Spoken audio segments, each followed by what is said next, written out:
We said that pin 1 is the negative terminal. That means I need to apply a negative voltage to this part because I want to use a power supply.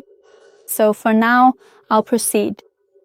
Using these jumper wires, I'll mark this part so that I can later connect it to the power supply. This is pin number 1.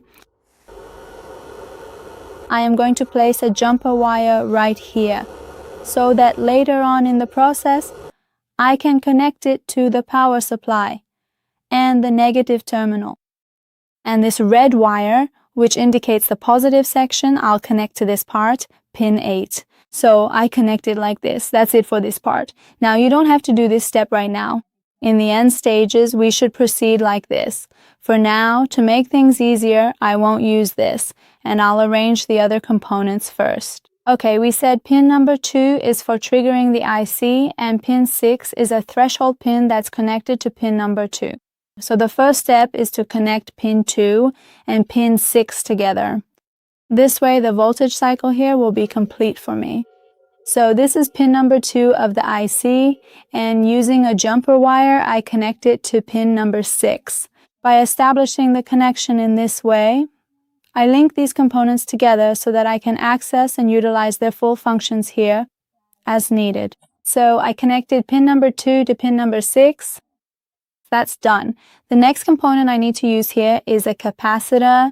It's a capacitor, and we should also pay attention to this part, as we mentioned before. Pin 1 is the negative side, so we also need to connect the negative lead of our capacitor here. That means I want to place the capacitor between pins 1 and 2. So my capacitor will establish a connection between pins 1 and 2. In other words, it will charge through that path, and this is how I operate it. I connect the negative lead of the capacitor to pin number 1, and the other lead goes to pin number 2, or slot number 2, which is connected to the IC. In this way,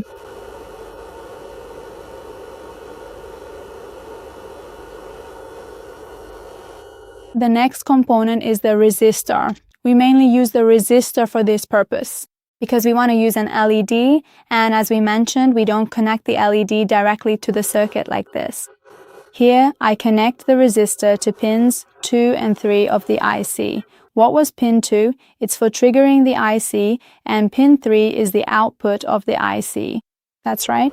So I place it between pins 2 and 3. This is how I set it up.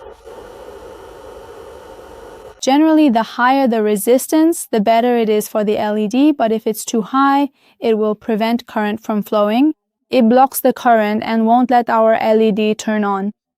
Alright, so in this way, I'll show it to you from different angles so you can see pins 2 and 3.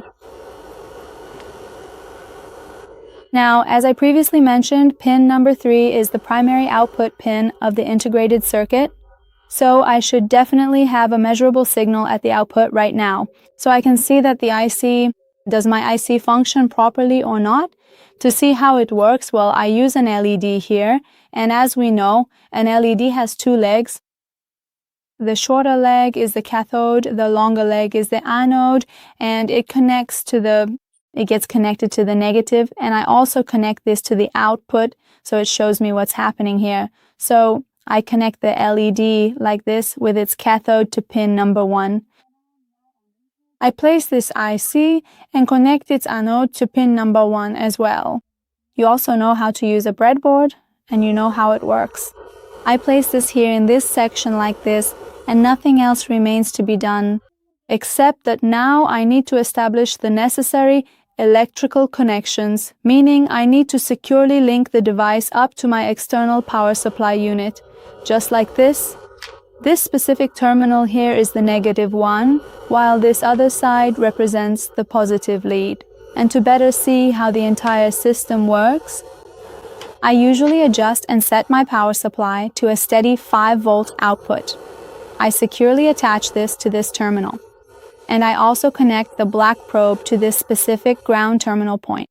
As you can see, it's blinking, and this shows that the circuit is complete, and this shows that our circuit is working perfectly and our LED is blinking.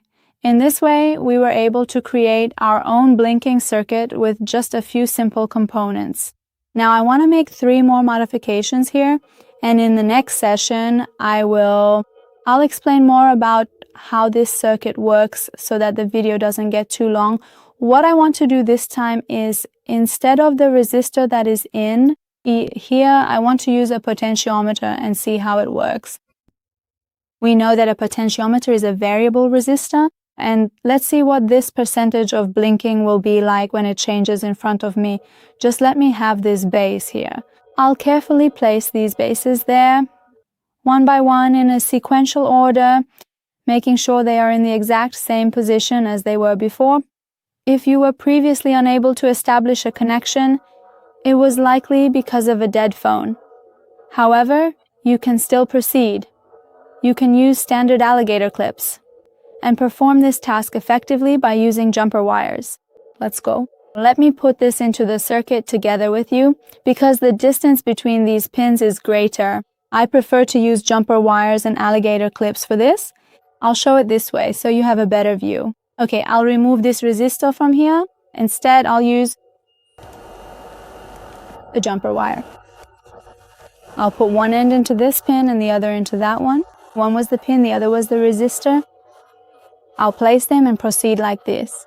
I'll connect one to this alligator clip and the other to the other end of the alligator clip, and then I'll go to one pin.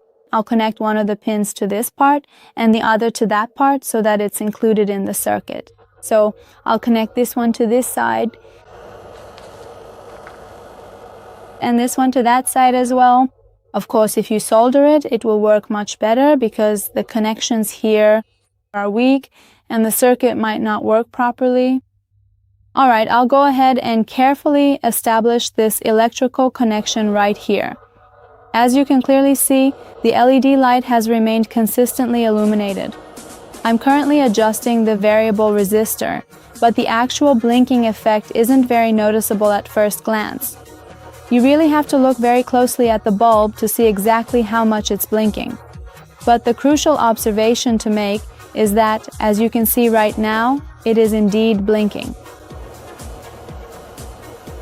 If you decide to use this adjustable variable resistor, you will definitely achieve much better and more consistent results in your project. And this resistor is currently 2 kilo ohms. If you use a higher value resistor, look, I had used 100 kilo ohms. But if you use a higher resistor, you can get the same output within this range. The difference is that you can then adjust the blinking speed up or down. Also, you can perform the experiment yourself and try out these changes to see the output. Check to see if the speed matches what you have in mind. Well, that's it for working with the IC in this setup. In the next session, I'll talk more about how fast this function actually was. I want to make sure you fully understand a few of these basic functions so that for future projects we can move forward with them much more easily. Thank you for joining me for this part as well. If you have any questions, please be sure to ask. They will definitely be answered. Thank you for liking this video and sharing it with your friends. Until the next session, I leave you in the care of the Almighty. Goodbye.